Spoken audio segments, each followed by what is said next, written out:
YouTube,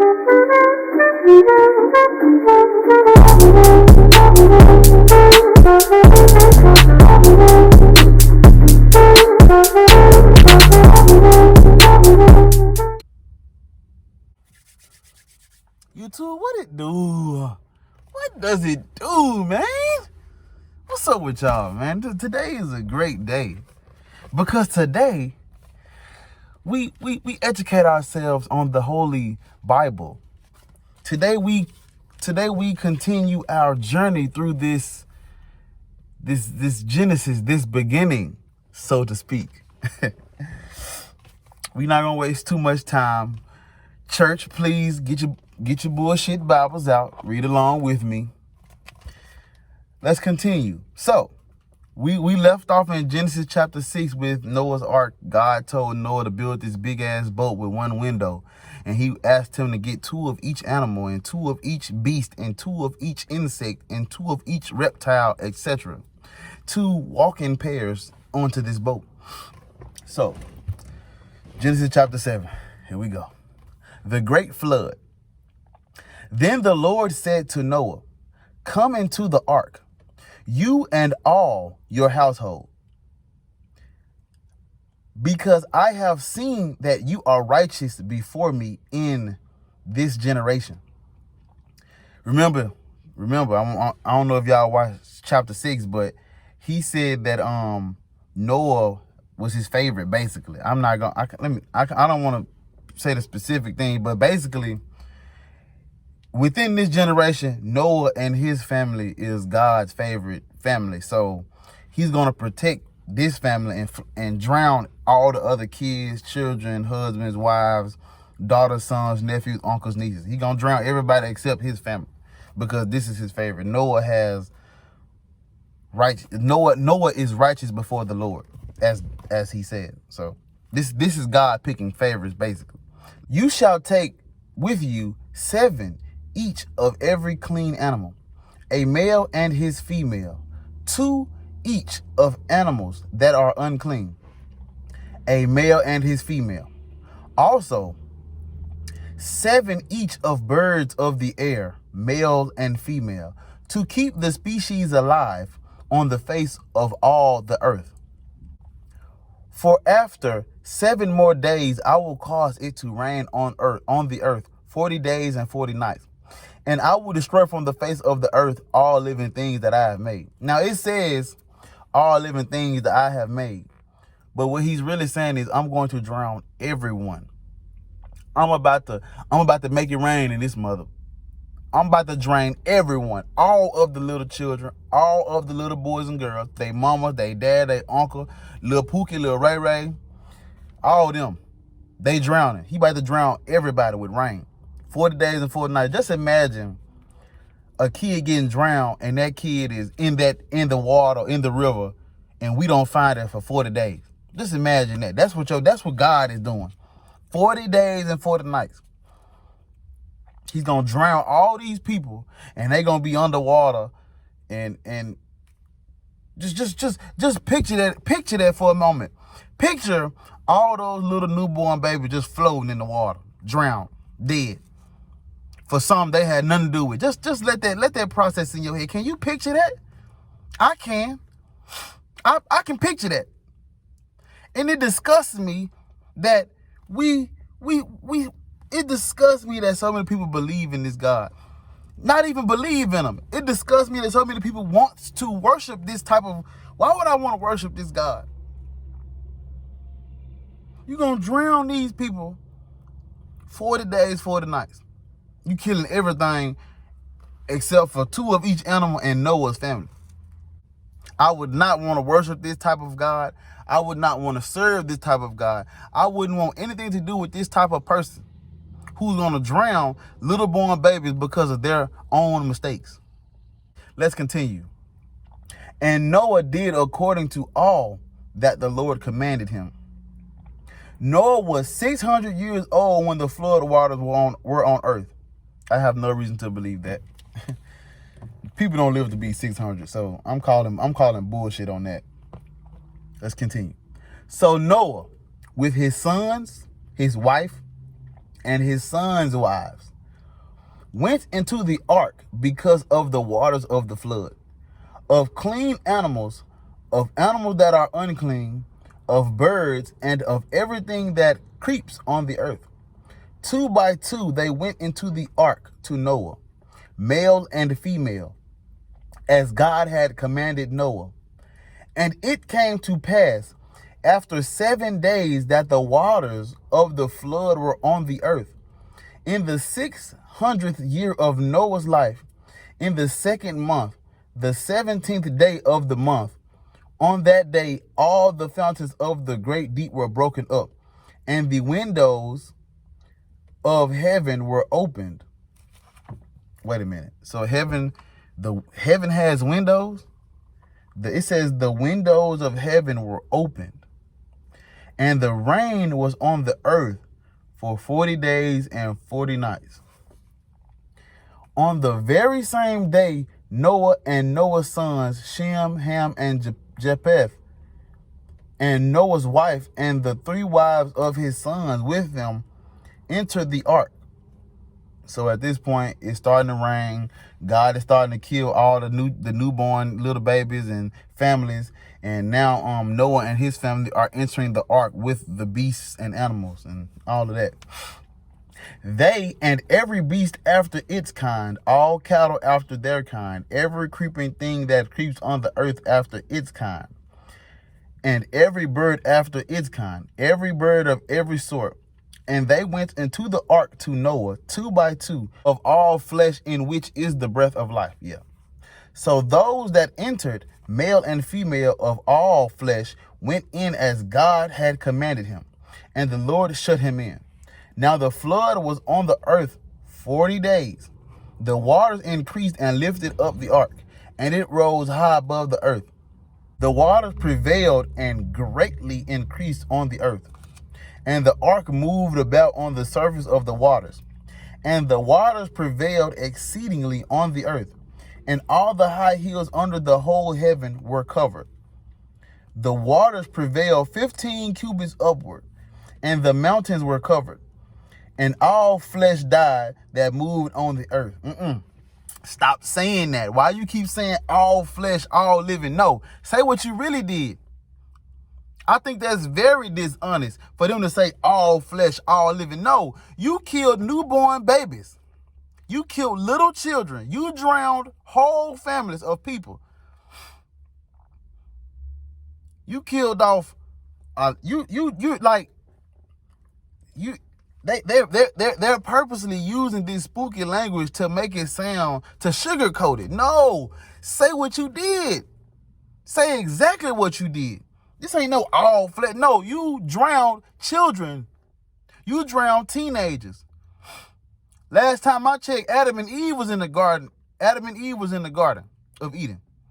Last time I checked, Cain killed Abel. Why are you punishing newborn children for things they had nothing to do with? The people he's drowning had nothing to do with the Garden of Eden. The people he's drowning had nothing to do with the curse he put on Cain. The people he's drowning had nothing to do with anything. And he's going to drown these people for something. He in Genesis chapter 6, he apologized. He said God was sorry. God said he was sorry for creating man. He said it was his fault. He apologized because he messed up. God made an error. And he's correcting his error by drowning little children that had nothing to do with it. But see, they gonna say all living, all flesh died off the face of the... No. Say what you really did. You drowned little children. Let's keep going. Birds and cattle and beasts, and every creeping thing that creeps on the earth, and every man. See? Every man. It's saying every man, but it won't say he killed all of the children, all of the little boys and girls, all of the teenagers, all of the women, and all of the men. It says, and every man. No. Don't just say it like that. Say exactly what you did, God. They literally worship a God that thought it was a good idea to drown children for something they had nothing to do with. All in whose nostrils was the breath of the spirit of life. All that was on the dry land died. So he destroyed all living things which were on the face of the ground, both man and cattle, creeping thing and bird of the air. They were destroyed from the earth. Only Noah and those who were with him in the ark remained alive. And the waters prevailed on the earth 150 days. Okay, so that was Genesis chapter 7. But I just thought about something. And I'm it took me a minute to catch this, but okay, so if the only family that's left is Noah, his wife, his sons, and their wives, again, this is clearly incest. This is clearly after the flood is over. If there's no one left but Noah, Noah's wife, his sons, and their wives, everybody that's left are related. So when the flood is over, who do their children go out and have other children with? Who do their children go out and find as husband and wife? If there is nobody left at this point, all of the humans have been drowned, all the little kids, all the grown-ups, everyone is dead. The only people that are left is Noah and his family. So if it's only one family left, how does the human race multiply? Through incest. This is what God wanted. God wanted to kill everybody but one family so he can sit back and watch one family sleep together and have a bunch of family babies. Brothers and sisters, cousins and nephews, nieces, uncles and shit. Everybody related, just having a big ass family orgy and shit. This the kind of God we supposed to serve. This is a freaky God. God is a freak. Also, check this out. You telling me I'm supposed to believe two of every type of animal and species and beast on the face of the earth. You telling me two of each of these creatures survived in a boat together for 40 days and 40 nights? How? Did they not shit and piss? Where did the feces and the urine go? How did Noah and his family survive in a boat surrounded by feces and urine of all these different creatures? Can you imagine what that smelled like? Can you imagine what I'm trying to make me a pallet at the bottom of the boat. I can't because it's bird shit next to where my head going. Do you know how big elephant shit is? Picture you trying to make a pallet and motherfucking elephant dropping bombs where your pillow is. Am I really supposed to believe all of these creatures last on a boat together, side by side, next to each other for 40 days and 40 nights? Am I really supposed to take this story serious? Is this a metaphor for something else? What is this symbolism for? I keep saying that because they tell me the Bible is not a factual book. It's symbolism. It's metaphors. What is this a metaphor for? What am I supposed to get out of this story? Am I really supposed to believe this? You telling me you serve a all-powerful, all-knowing, omniscient, omnipresent, omniverse, omnitrix God. You serve a God that's literally everything. And this the best he come up with, a fucking boat with one window? I could have done better than this. And are we really supposed to believe all these animals coexisted in this boat together, side by side, for 40 days? Come on now. Are we really supposed to believe that, y'all? Tigers and lions and bears and all types of animals shitting and pissing everywhere. And you telling me you survived in that for 40 days and 40 nights. How? Make this make sense to me. You got a zoo. You got a zoo on a boat. And you got one family. Am I really supposed to believe this, y'all? Are we really supposed to? So is it our opinion when we say that the Bible is crap? Is it our opinion when we say the Bible doesn't make sense? Is it our opinion when is this our worldview? Is this a view?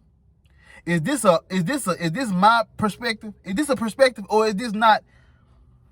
What is the definition of something that's bullshit? What is the definition of something that don't make sense? Like, when we say something doesn't make sense, what does that mean, y'all? How can we know, we understand what it means when something doesn't make sense? That means there is no way we can accept what is being said or done as factual or truth. Okay, how can we accept this? How can I accept this story? Do I have to use my blind faith? Is this where my blind faith kick in? It gotta be where faith come in. There's no way you can believe this. You must believe this without evidence. You have to use faith to believe it. There is no way I can accept this as truth. All these animals on a big ass boat with one window, 40 days and 40 nights, sleeping next to each other, eating each other. Like, how did this work? How did they not get hungry and say, you know what, that look like how did the tiger not get hungry and be like, man, that look like a nice deer. Look at that deer. Let me go eat that deer. How? What did they eat? So you telling me God provided invisible, imaginary food for animals for 4 days and 40 nights, but little kids dying of starvation? How did Noah and his family survive? What did they eat? So if God fed all of these people and all of these animals, there's proof that God can bring food from heaven down on earth. But he did this if God provided food for them. I'm not saying he did. I'm saying if he provided food for them, my only question to God is, why can't he do this now? There are people starving all over this world right now. If you're gonna supply party wings for the boat, but you got people in other countries dying of starvation in the middle of nowhere. So you can bring food down for Noah and his family, but you can't help others. This is why I say God picks favorites. Why would I want to worship someone? I might not even be his first choice. I might not be his favorite. Why would I want to worship him? How can we believe this? How can we believe this story, y'all? How can we believe this book? Now we done made it through 7 chapters, and so far we know God is immoral. God is not just. God is not all-knowing. God is not all-powerful. And God is a freak, because he literally sat back and said, look, I want to see a whole family freak on each other. Man, look, this book is ridiculous. This is crap. This is crap, y'all. We are reading this book chapter by chapter. This is crap. This is crap. Even on my deathbed, I'm not gonna worship this. I can't. Even if anytime, if I ever thought, man, maybe I should try to give my life to Christ, how can I? This is wrong. God is wrong. He has got so much wrong within the first 7 chapters already. I appreciate y'all watching these videos. Thank y'all for subbing. If you do, leave a comment, leave a like, share the video, turn your post notifications on, man. We got to keep it going. I'm trying to, this is the real, let me spread this real gospel. Church, say, man, let me spread my gospel. Since everybody got a book of prophets, and let me spread mine. I'm sick of religion.